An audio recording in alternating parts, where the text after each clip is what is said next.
Hoy descubriremos cómo fue en verdad la vida de Columba Domínguez, la mujer cuyo rostro encarnó la belleza mexicana durante la época dorada del cine nacional y que enamoró al director más apasionado y explosivo de México. Acompáñanos en este recorrido por su fortuna, sus lujos, su amor turbulento y el legado que construyó la actriz que posó para Diego Rivera, que protagonizó el primer desnudo del cine mexicano y que enfrentó una tragedia familiar que marcaría para siempre la historia del cine nacional. Te aseguro que este viaje por la vida de la mujer más hermosa de la época de oro te va a dejar sin palabras. Empecemos. Columba Domínguez Alarid llegó al mundo el 4 de marzo de 1929 en Guaymas, Sonora, un puerto bañado por el Mar de Cortés, donde el sol lo envuelve todo y la vida fluye entre el vaivén del océano y el calor del desierto. Sos hija de Francisco José Domínguez Cravioto, un hombre de raíces italianas, y de Columba Alarid Lascano. Creció en el seno de una familia de clase media que le transmitió disciplina y principios firmes. Cuando todavía era una niña, su familia emigró a la Ciudad de México en busca de un porvenir mejor. Era el México postrevolucionario, una nación que buscaba su propia identidad. Tras años de lucha y conflicto, la industria del cine mexicano comenzaba a despegar y la capital era el corazón palpitante de ese renacer cultural. Columba se formó en la ciudad estudiando diversas disciplinas. Era una jovencita aplicada que tomaba lecciones de piano, practicaba baile y sentía una atracción genuina por las artes.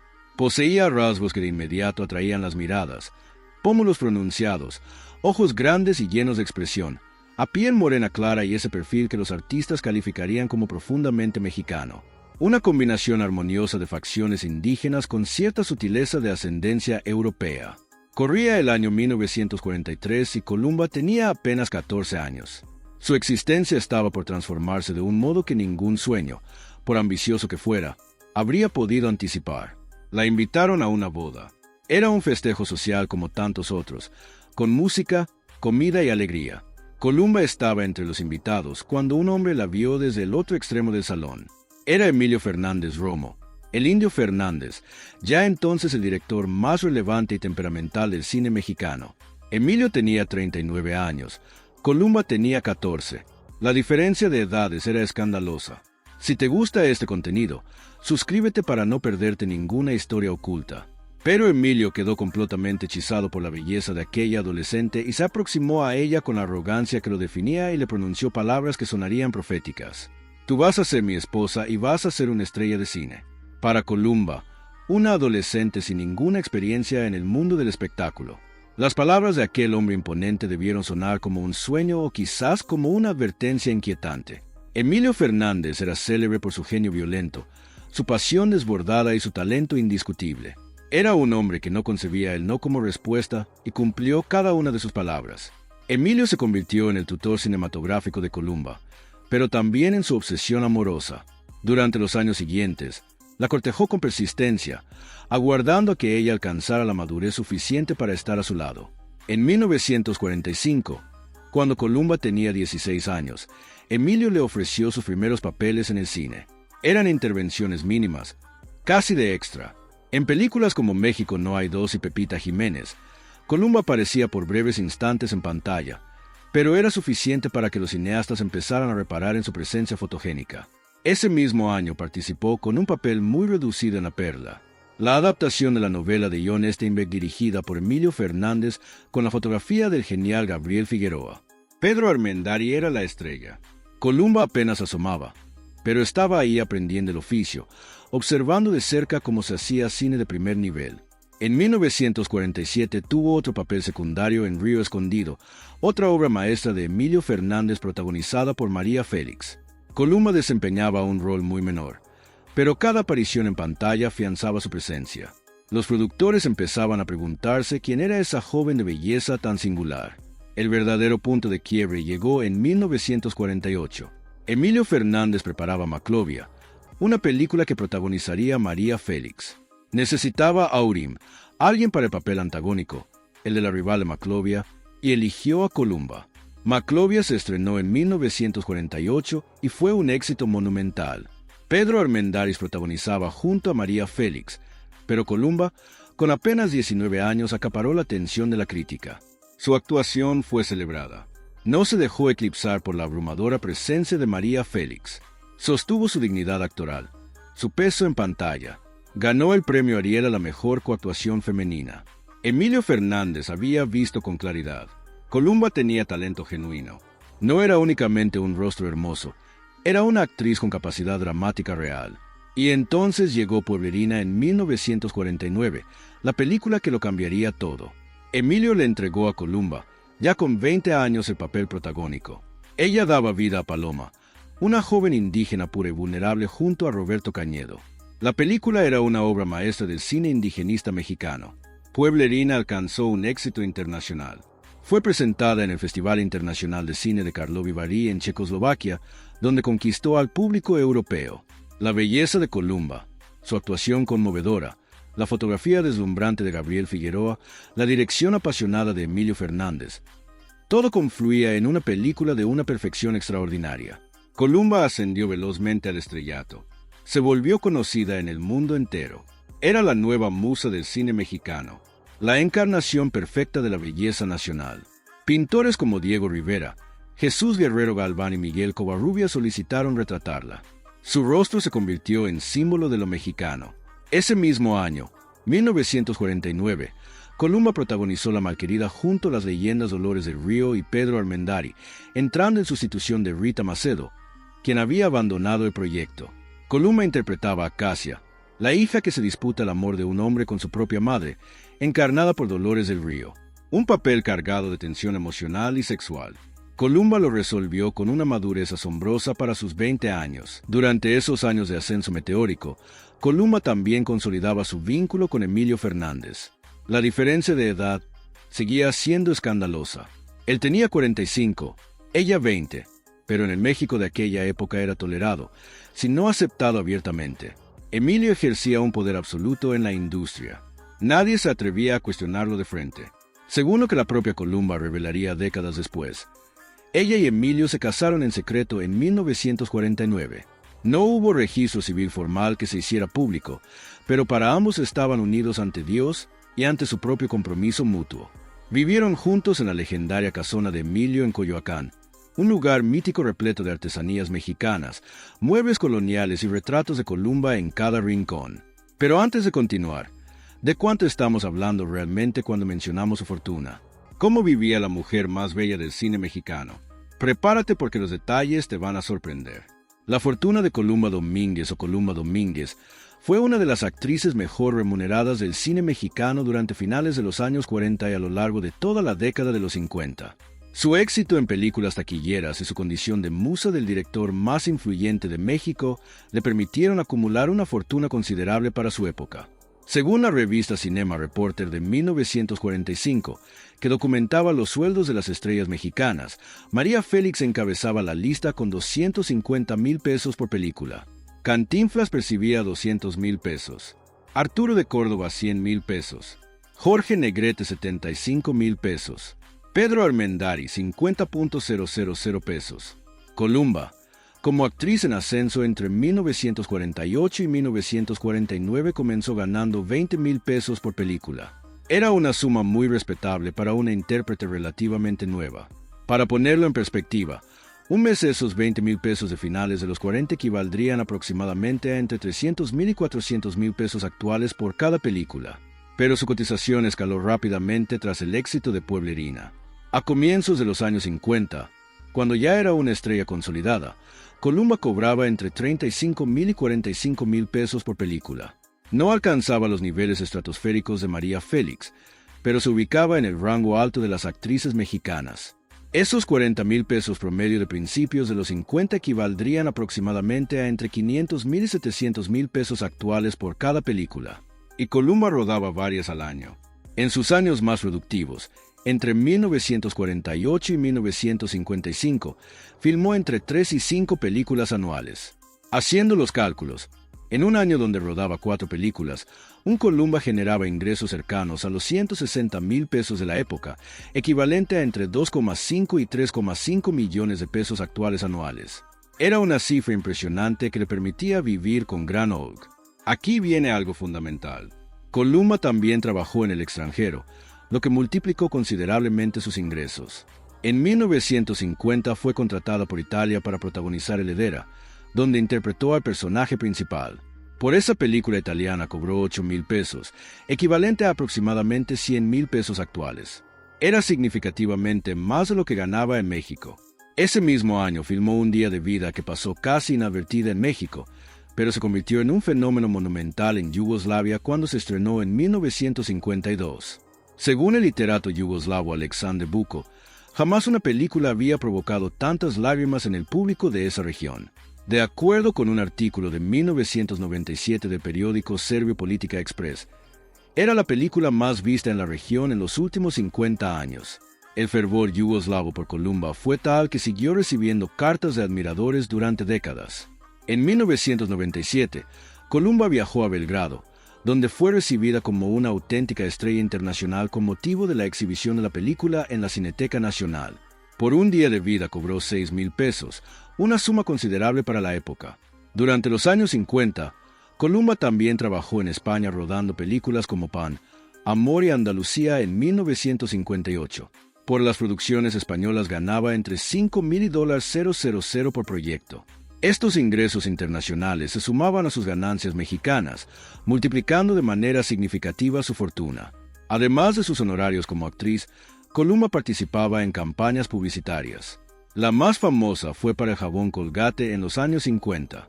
El anuncio rezaba: "Usted también, como la dulce artista de cine Kolumba Domínguez, cuide su cutis dándole diariamente un baño de perfume con el nuevo jabón Colgate, único hecho a base de cold cream para blanquear su cutis y con olina para suavizarlo y embellecerlo". Por esa campaña publicitaria, Kolumba recibió 25,000 pesos, equivalente a más de 400,000 pesos actuales. Su imagen de belleza mexicana auténtica era perfecta para los productos de belleza dirigidos al público femenino. En 1961, Kolumba grabó un disco de larga duración titulado La voz dulce y mexicana de Kolumba, Domínguez, para el sello RCA Víctor. Himne con arreglos de las orquestas de Mario Ruiz Armengol y Chucho Ferrer. El álbum contenía 10 canciones. Por grabar ese disco percibió 15,000 pesos más regalías por ventas que le generaron aproximadamente 8,000 pesos adicionales al año durante varios años.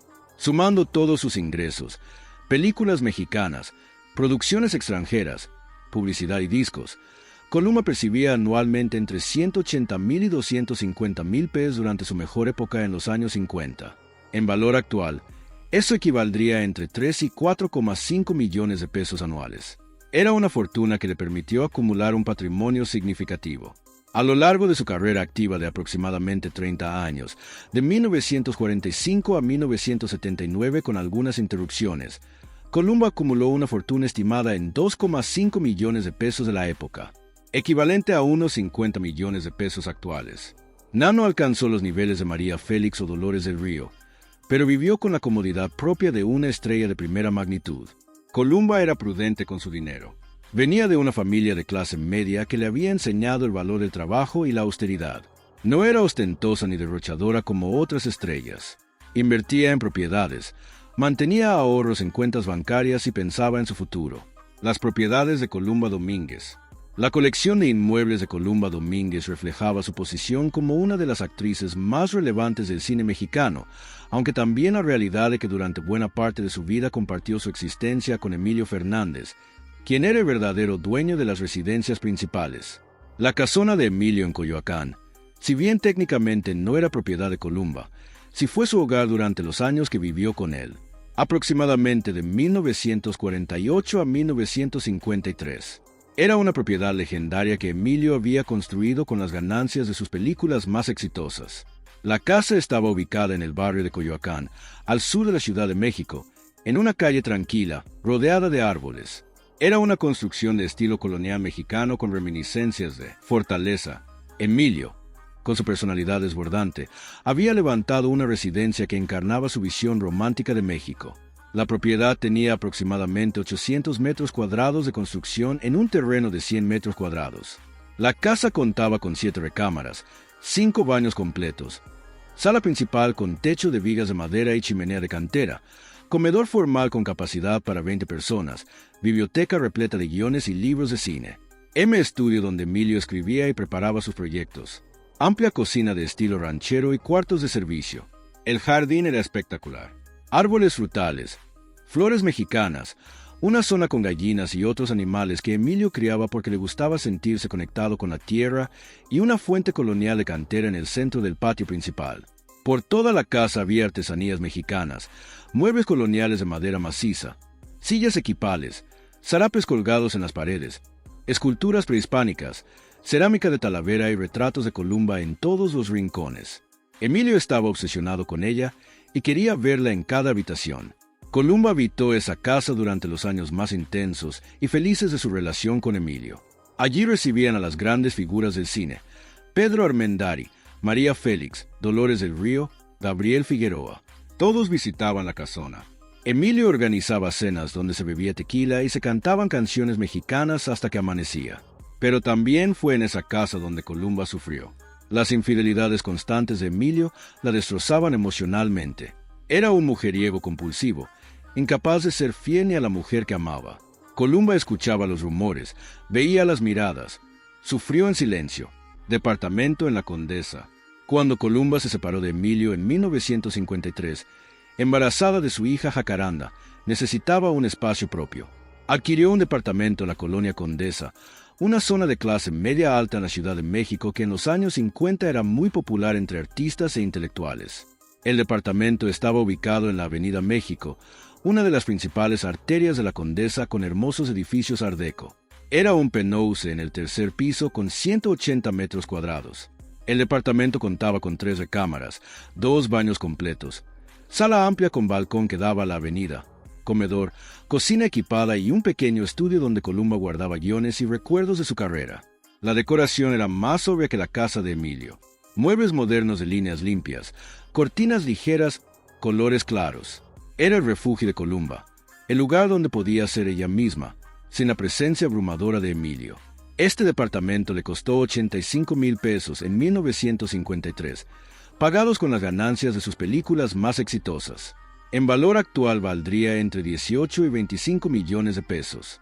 Aquí vivió con su hija cuando era bebé. Aquí la crió entre viajes a Europa y rodajes. Casa en San Ángel.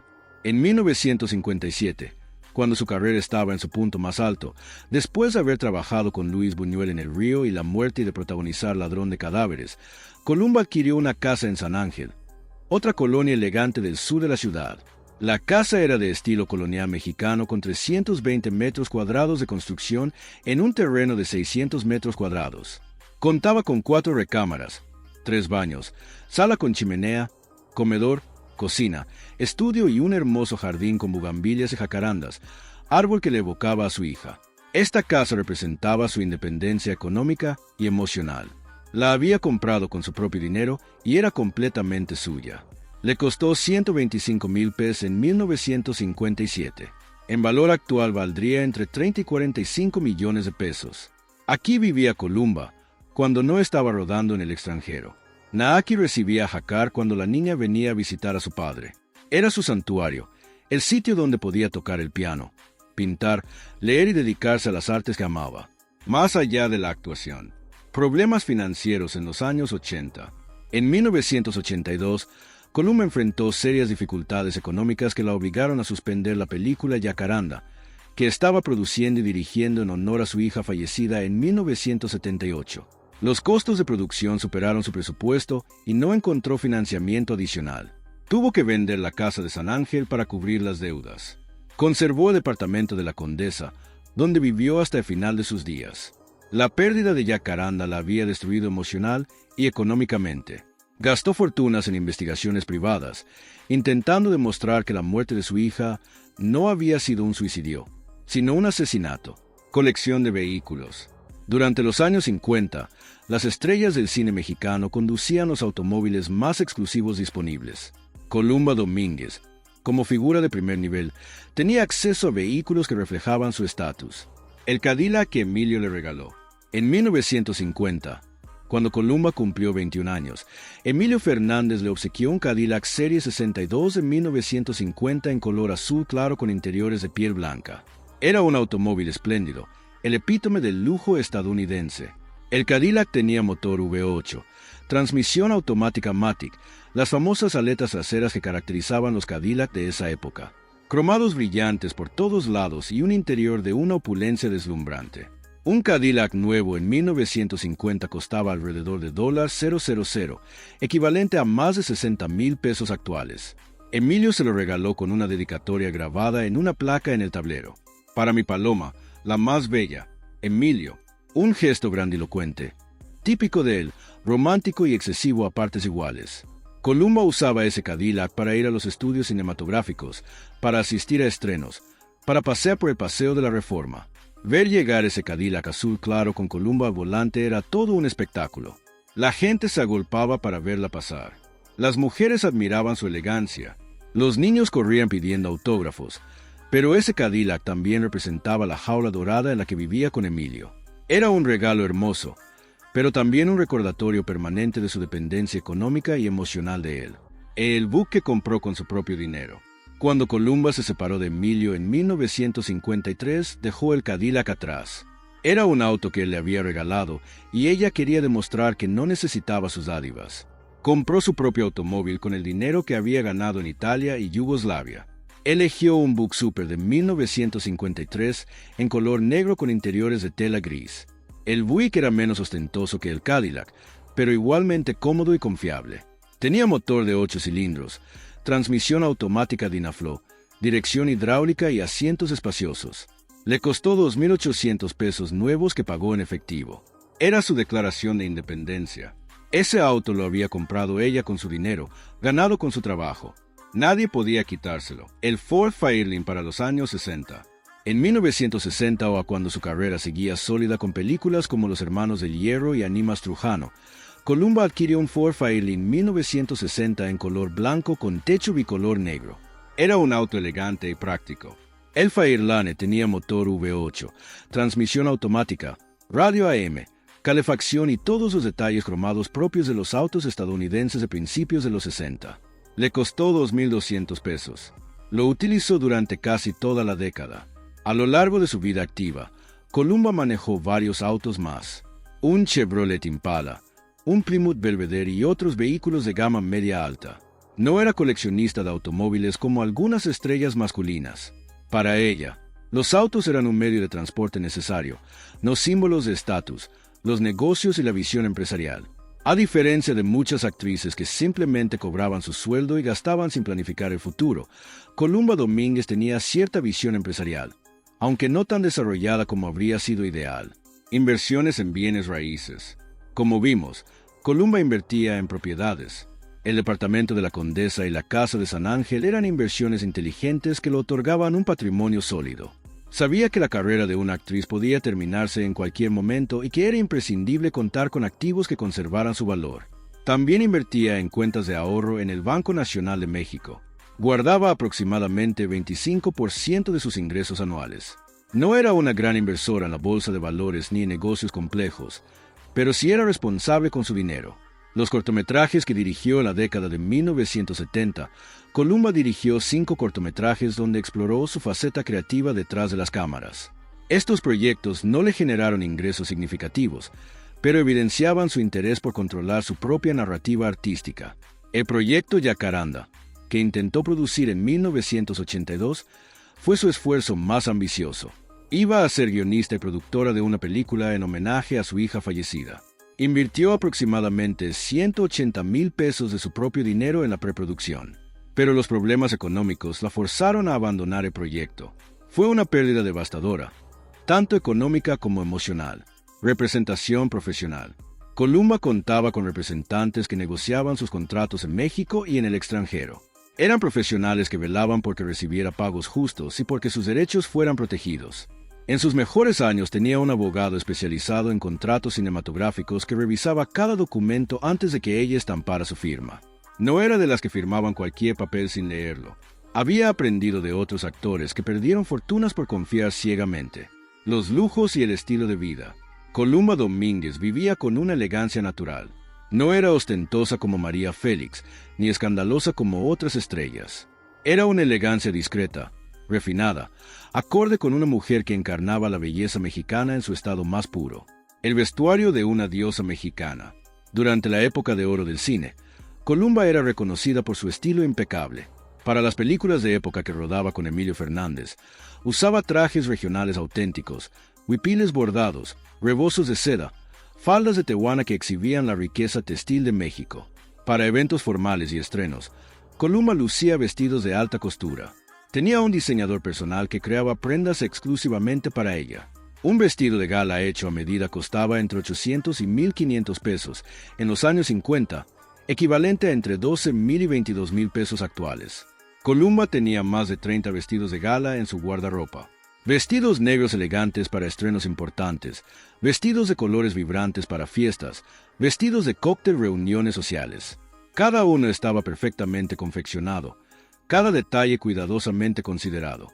También atesoraba colecciones de joyería fina, aretes de oro con perlas, collares de plata con diseños prehispánicos, pulseras de jade. Algunas piezas eran obsequios de Emilio. Un potras las había adquirido ella misma en sus viajes por Europa. Los retratos de los grandes pintores. Uno de los mayores lujos y honores de Columba fue ser retratada por los pintores más importantes de México. Diego Rivera, Jesús Guerrero Galván y Miguel Covarrubias pidieron retratarla, fascinados por su belleza de rasgos tan profundamente mexicanos. Diego Rivera realizó un retrato de Columba en 1950, donde capturó a la perfección sus facciones indígenas, sus ojos expresivos y su presencia digna. Ese retrato que Columba conservó toda su vida valía una fortuna. Hoy valdría varios millones de pesos.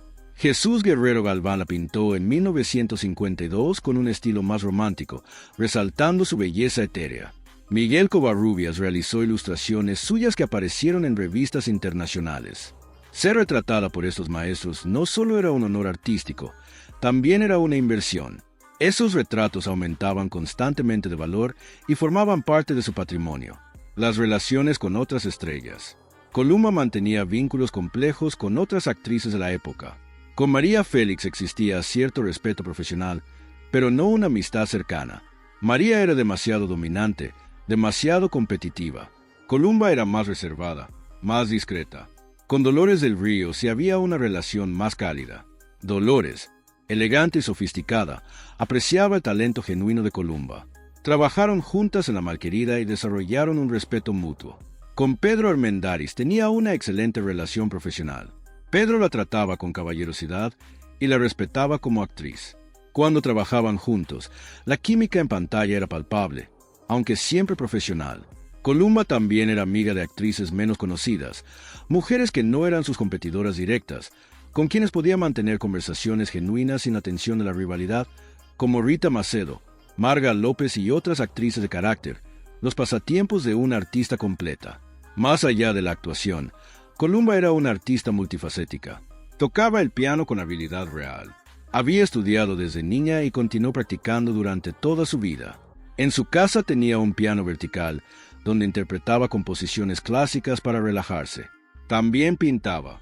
Durante sus retiros de la actuación en los años 80 y después, Columba se dedicó seriamente a la pintura. Llegó a exponer en galerías de Europa, donde su trabajo fue bien recibido. Pintaba principalmente paisajes y retratos. Practicaba esgrima, un deporte poco habitual para las mujeres de aquella época, pero que Columba disfrutaba por la disciplina y el ejercicio físico que exigía. También practicaba la equitación montando caballo en ranchos de amigos, sus mejores películas y premios. Ahora que conocemos cómo vivía Columba Domínguez, es momento de repasar las películas que la convirtieron en leyenda, porque al final lo que verdaderamente importa de una actriz no es cuánto dinero ganó ni qué vestidos usó, sino lo que dejó en la pantalla. Las obras maestras con Emilio Fernández, Pueblerina en 1949 fue y sigue siendo considerada la mejor película de Columba.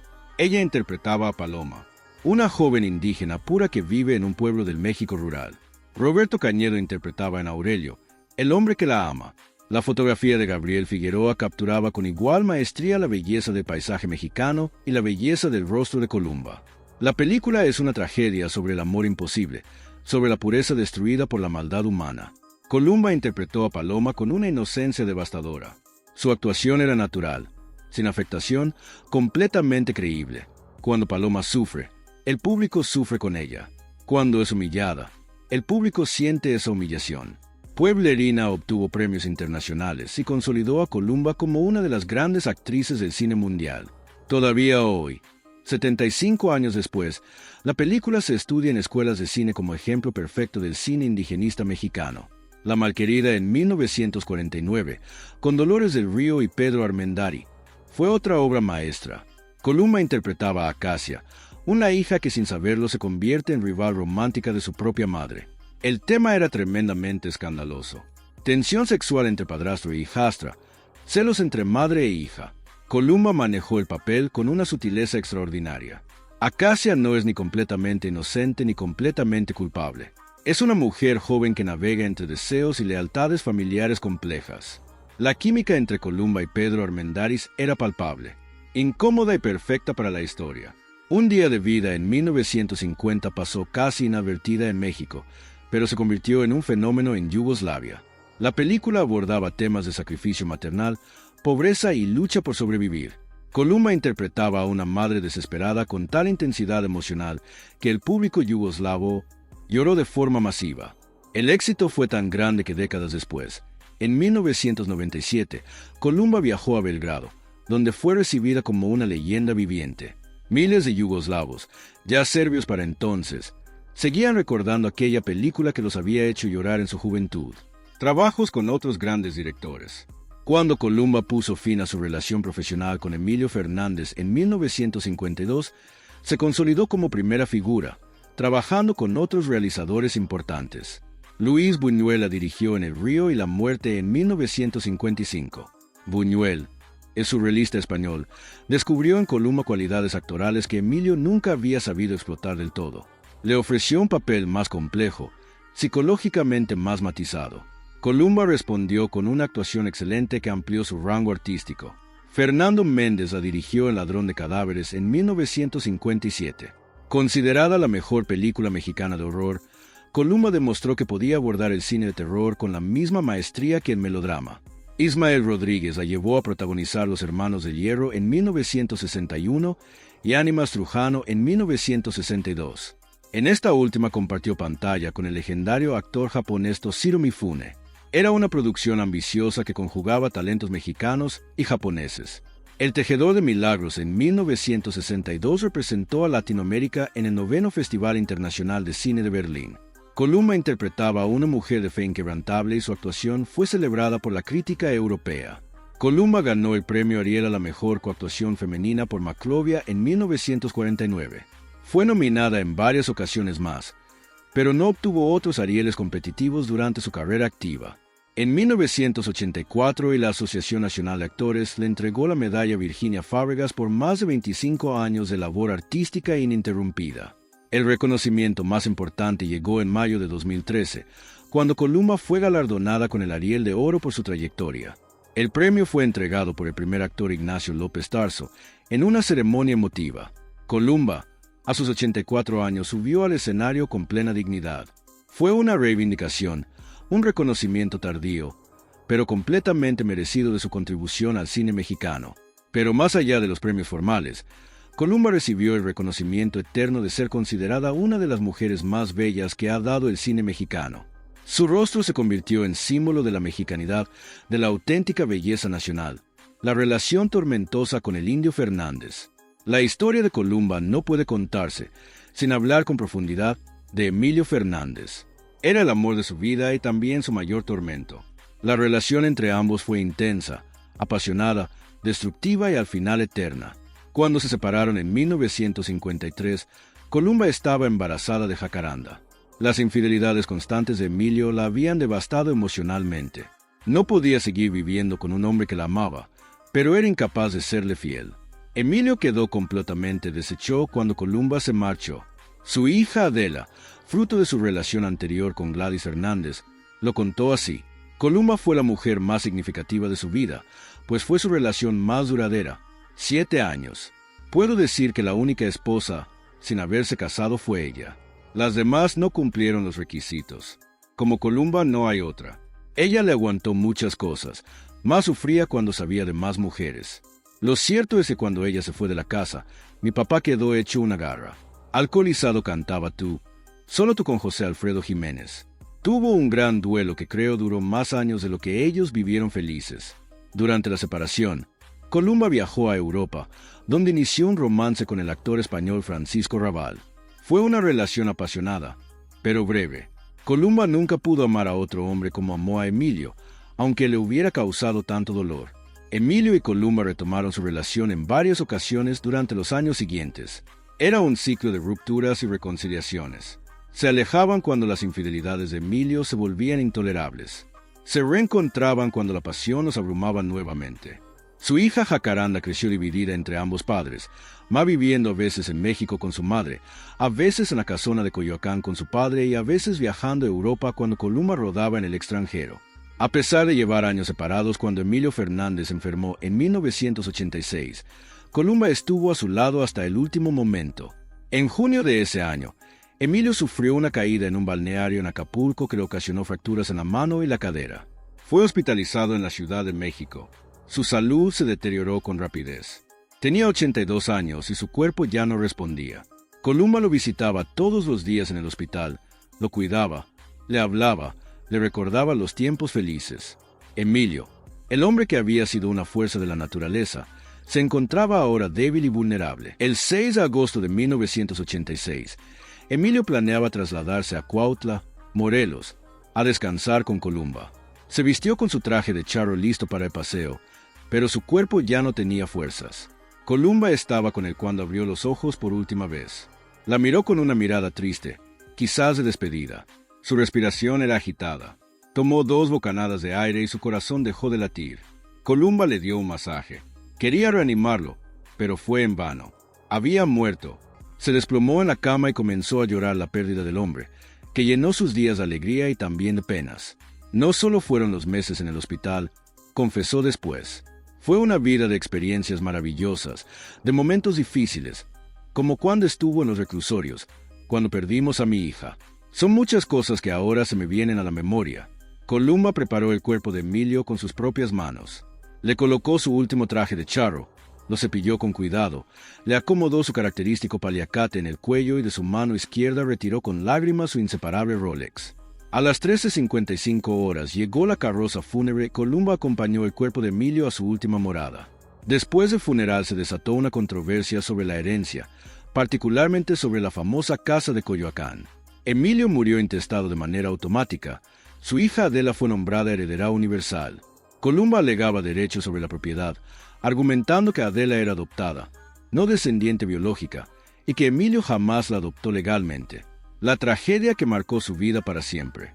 El 22 de noviembre de 1978, Columba vivió la peor experiencia de su existencia. Su hija Jacaranda, de 25 años, murió al caer del tercer piso de su departamento en la colonia Cuauhtémoc. Jacaranda había seguido los pasos de sus padres incursionando en la actuación. En 1977 participó en La hija del gallero junto a su madre Columba y Antonio Aguilar. Era joven, hermosa, talentosa. Tenía toda una carrera por delante.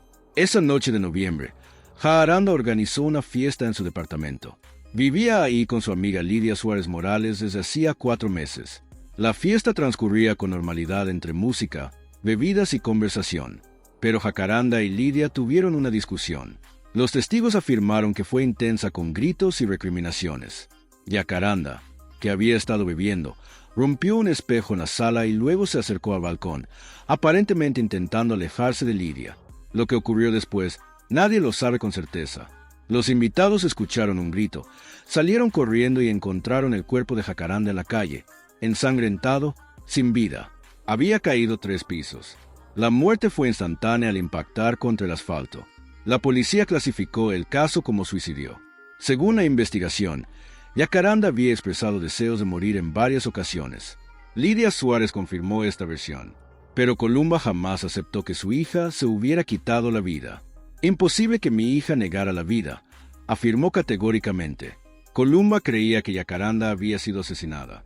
Estaba convencida de que Lidia la había empujado durante la discusión.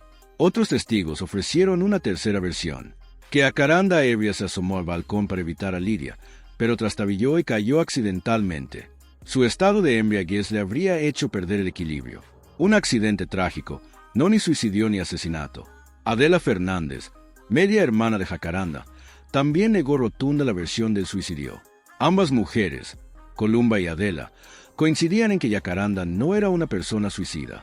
Jacaranda fue sepultada el 24 de noviembre de 1978 en el Panteón Jardín. Columba estaba destrozada. Emilio, que en ese momento se encontraba en prisión por haber matado a un campesino en una riña en Torreón, solo pudo expresar desde el reclusorio: lo único que puedo hacer ahora por ella es orar. La pérdida de Jacaranda destruyó a Columba. Gastó fortunas en investigaciones privadas, intentando demostrar que había sido un asesinato. Nunca encontró pruebas concluyentes. El caso quedó cerrado como suicidio en los archivos oficiales, pero en el corazón de Columba siempre fue un asesinato. En 1982, Columba intentó producir la película Jacaranda en honor a su hija. Sería guionista y productora. Ya había dirigido 5 cortometrajes antes y tenía experiencia, pero los problemas económicos la obligaron a suspender el proyecto. Fue otro golpe devastador, sus últimos años y su triste muerte. Tras retirarse de la actuación en 1987, Columba se entregó a las artes que siempre había amado. Pintaba a diario, exponiendo su trabajo en galerías europeas con éxito moderado. Tocaba el piano durante horas. Practicaba esgrima y equitación para mantenerse en forma. También estudió materias humanísticas leyendo filosofía, literatura e historia del arte. Era una mujer culta que aprovechó su retiro para enriquecer su intelecto.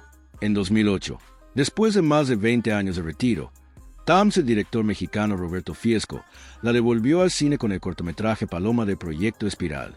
Columba, a sus 79 años, demostró que su talento permanecía intacto. En 2010 hizo participaciones especiales en La Cebra y Borrar de la Memoria.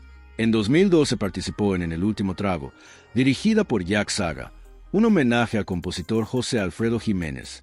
La película fue presentada en marzo de 2014 en el Festival Internacional de Cine de Guadalajara. Sería su última película.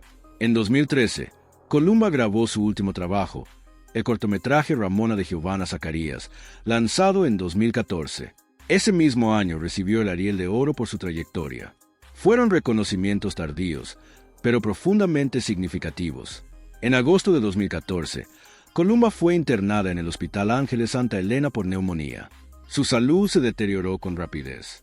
A los 85 años, su cuerpo ya no tenía fuerzas para luchar. El miércoles 13 de agosto de 2014, Columba Domínguez falleció a consecuencia de un infarto. Después de permanecer internada varios días con complicaciones derivadas de la neumonía, su sobrino Juliano Molina anunció la noticia en Twitter: «Descansa en el cielo, donde perteneces». Su cuerpo fue sepultado en una cripta del Panteón Mausoleos del Ángel en la Ciudad de México, el mismo panteón donde reposan los restos de Emilio Fernández. Incluso en la muerte están cerca el uno del otro. El cineasta Gustavo Moeno dijo: «Columba Domínguez fue nuestra Lauren Bacall, aunque el Indio Fernández no fue precisamente como Humphrey Bogart, sino más bien como John Huston. Merece mucho respeto. Fue una de las grandes, y para muestra están Pueblerina y Los Hermanos del Hierro». Y así podemos decir que la verdadera riqueza de Columba Domínguez no residía en sus pesos y sus dólares, ni en los departamentos de la Condesa, ni en los vestidos de gala, ni en los automóviles lujosos. Estaba en su belleza extraordinaria que capturó la esencia de lo mexicano, en su talento dramático genuino, en las películas inmortales que nos